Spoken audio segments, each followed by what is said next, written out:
In this lesson, we will be looking at kind of taking a little shortcut to figuring out how many solutions there are to a problem. Instead of going through and solving the problem, we're going to just sort of figure out how many solutions there are. So here's kind of the rule. One thing you can do is you can get both equations into y equals mx plus b form. When you do that, there will be one solution if the slopes of the two lines are different.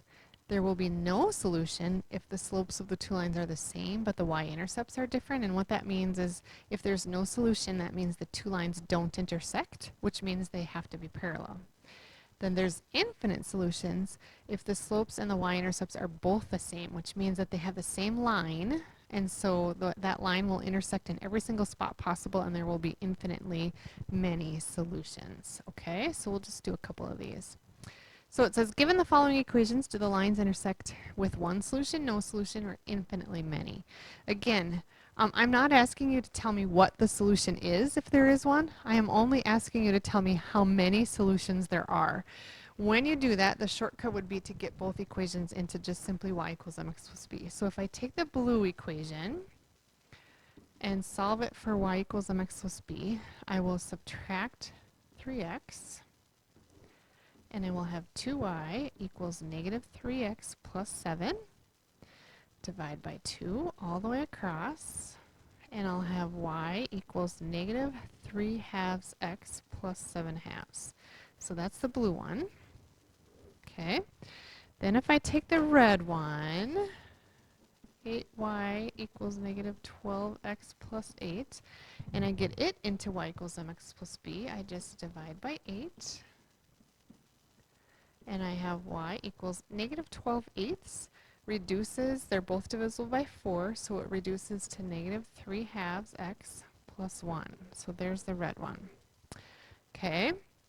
Now, if I look at this, what I can see is I can see that their slopes are the same. Their m's are the same, so their slopes are the same.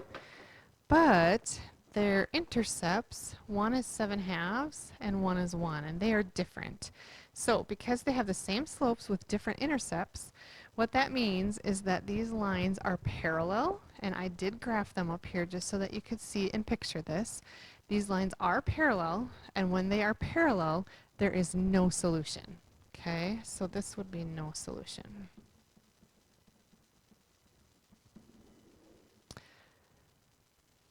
Okay, same slope, but different y-intercepts, so you can see that they're parallel. All right, here's another one. The red one is already in y equals mx plus b, so that's good. I can see its slope is 4/3, and I can see the y-intercept is at negative 4. I want to take that blue line and get it into y equals mx plus b. So I will subtract 4x. And I will have negative 3y equals negative 4x plus 12. And then I will divide by negative 3. And negative 4 divided by negative 3 is positive 4/3. 12 divided by negative 3 is negative 4. So there's my equation right there. And I can see that both the blue equation and the red equation are the exact same equation. They do have the same slopes and the same intercepts. They are the exact same equation, and actually, again, my computer program does not allow me to do this, but actually this has the blue line and the red line overlaying each other, which means that there are infinitely many solutions. So there are infinite number of solutions because these are the same line.